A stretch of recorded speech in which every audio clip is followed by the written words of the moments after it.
ada yang lebih sial dari seorang yang ingin melucu, tapi sama sekali tidak lucu. Jangankan orang lain tertawa, saya sendiri pun tak tertawa dengan lelucon saya.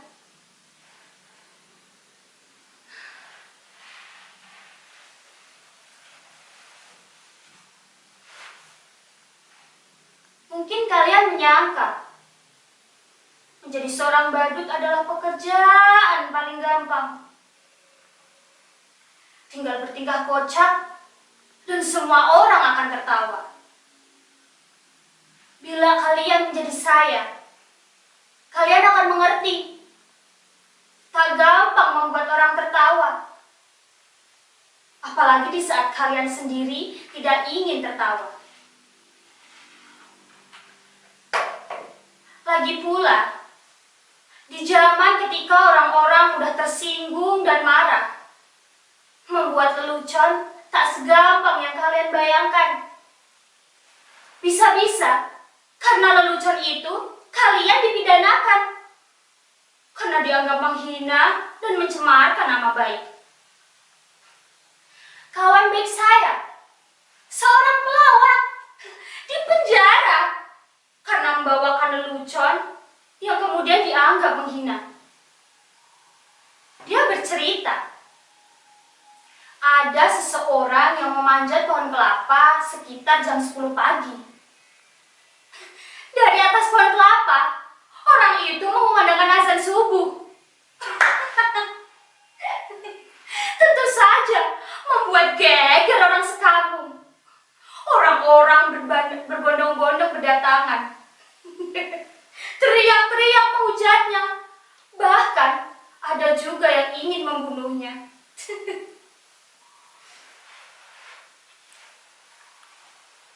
Hei! Dasar kafir! Turun kamu!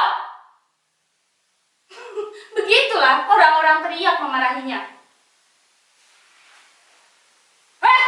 Berani-beraninya melakukan penghinaan.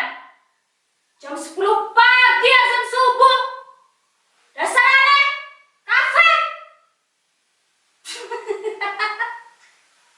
Tapi dengan tenang, orang itu menjawab, Loh, siapa yang kafir? Siapa yang aneh? Saya azan subuh jam 4 pagi di masjid. Tidak ada dari kalian yang berdatangan. Loh, saya azan subuh jam 10 pagi. Kenapa kalian semua berdatangan? Coba kalian pikir, siapa yang gak taat? Siapa yang kafir? Siapa yang aneh?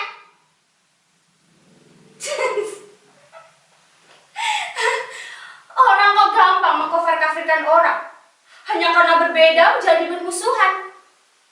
Sekarang ini orang-orang lebih suka bertengkar. Kalau Descartes bilang,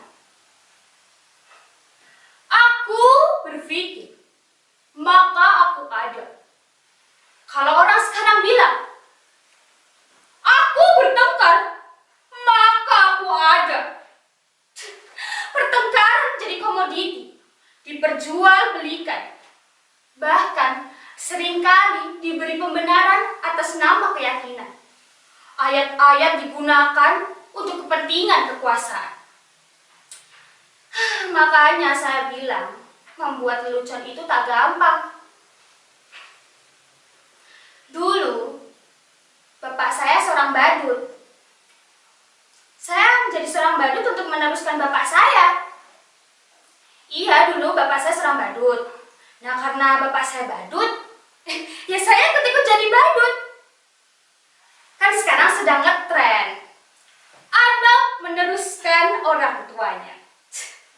Kalau bapaknya jadi presiden, anaknya pengen ikut-ikut jadi presiden. Enggak deh. Anaknya nyalon jadi gubernur. Bahkan ada juga yang nyalon jadi wali kota. Dulu kata bapak saya, menjadi seorang badut itu lumayan enak. Penghasilannya lumayan. sering diundang, ya karena orang-orang butuh hiburan. Badut dan pelawak masih dianggap lucu. Lah kalau sekarang, pelawak saja kalah lucunya kok sama politikus. Aduh.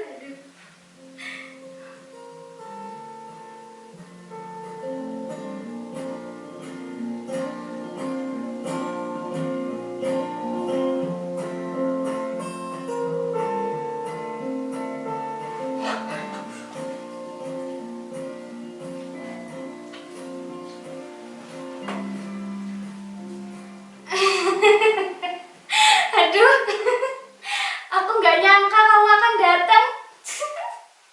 Silakan, silakan. Maaf berantakan.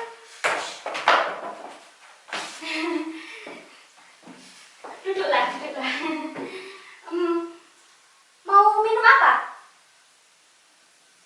Atau mau makan? Sebentar, sebentar.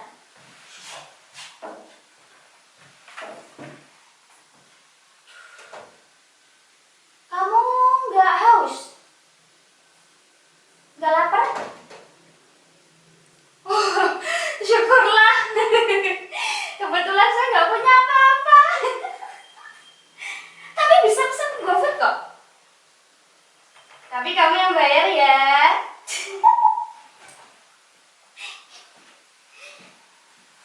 Yang datang itu pacar saya. Loh. Jangan tersenyum aja begitu. Badut kayak saya ini juga manusia. Wah, bisa falling in love dan punya pacar. Lihat tuh. Ganteng kan pacar saya? Namanya Selamat. Lengkapnya Selamat Dunia Akhirat. Terima kasih kamu masih mau sama saya. Saya kira kamu sudah lupa dengan saya. Terima kasih juga kamu masih mengingat saya. Kamu pasti kangen ya sama saya. Saya juga. Rindu itu berat. Kamu gak akan kuat. Biar saya saja.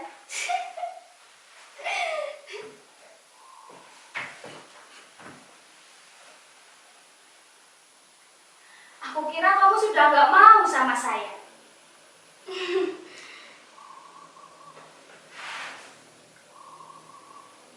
Aku dengar kamu sudah punya pacar baru ya?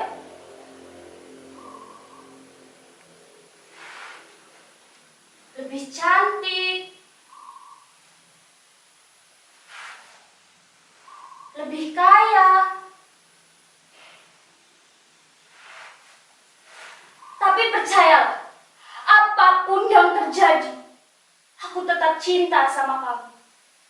Sumpah I love you, I miss you. Boleh aku peluk kamu? Boleh aku cium kamu? Oh,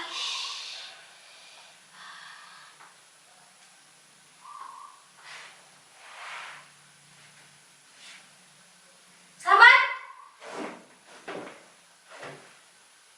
Selamat? Selamat?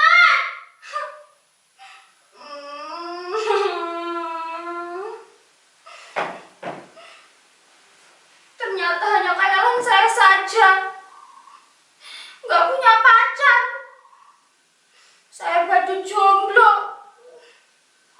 Coba kalian bayangkan betapa sialnya hidup saya. Sudah jadi badut, jomblo pula. Nasib saya benar-benar ambiar. Percayalah, menjadi badut itu berat. Kamu gak akan kuat. Biar saya saja.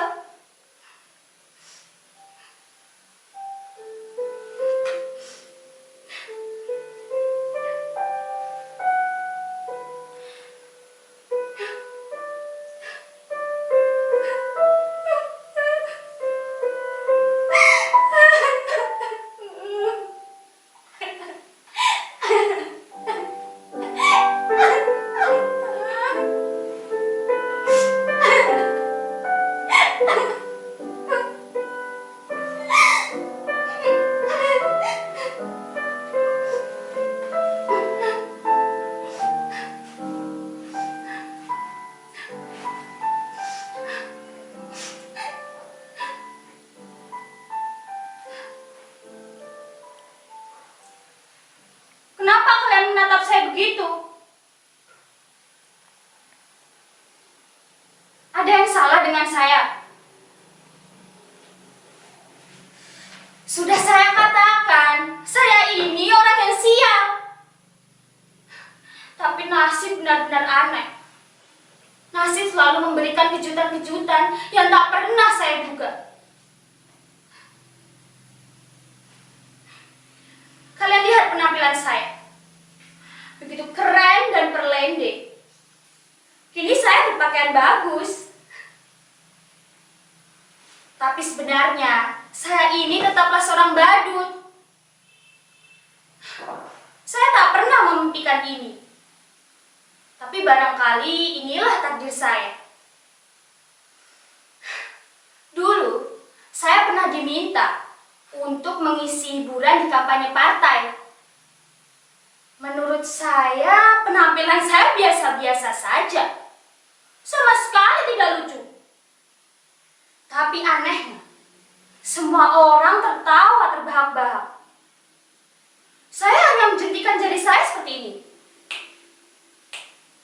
Semua orang tertawa. Saya hanya menggoyangkan bokong saya. Seperti ini.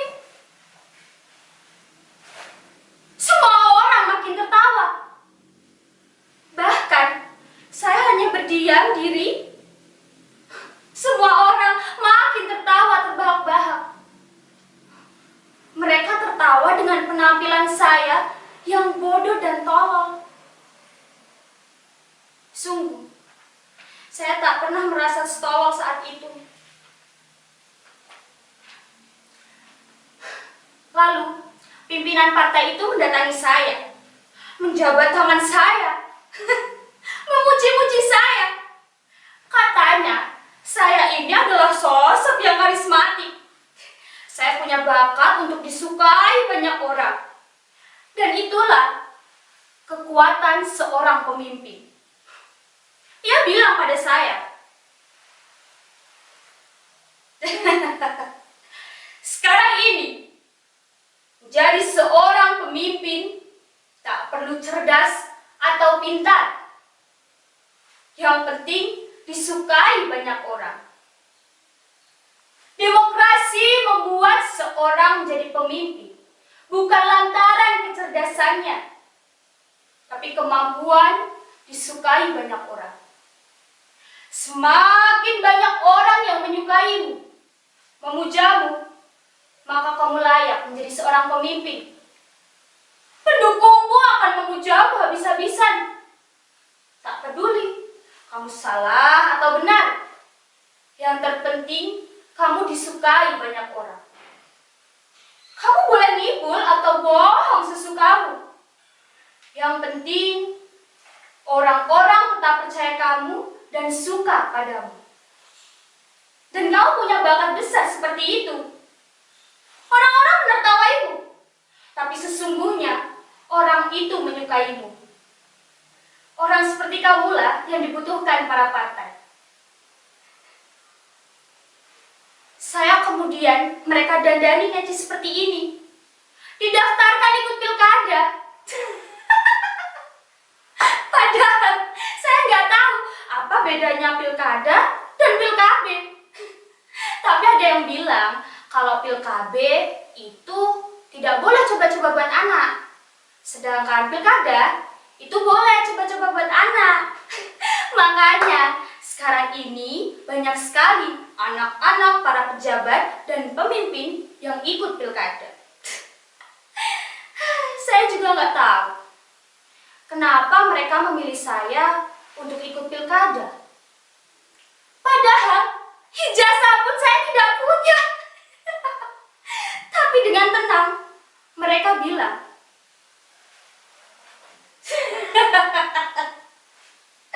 tenang saja, ijazah bisa dipalsukan.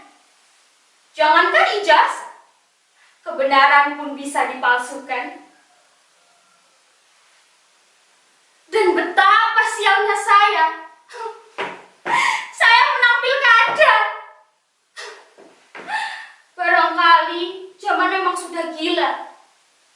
Mereka memilih saya karena dianggap bisa buat mereka tertawa. Saya dianggap orang paling lucu yang bisa buat hidup mereka bahagia. Ketika saya menjadi seorang badut, tak sekalipun saya membuat orang tertawa. Tapi setelah saya menjadi seorang pemimpin, berkali-kali saya membuat orang tertawa. Itulah saya katakan, betapa sialnya hidup saya.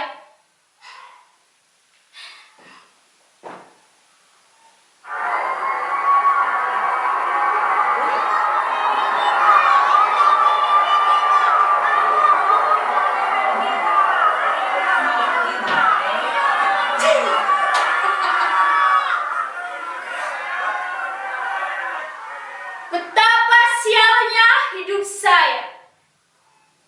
Dulu menjadi badut, menjadi seorang pemimpin pun tetap jadi badut. Badut yang bisa mereka atur. Badut yang bisa buat mereka terhibur. Sungguh, saya ini badut yang sial. Percayalah, menjadi seorang badut itu berat. Kamu gak akan kuat. Biar para pemimpin saja.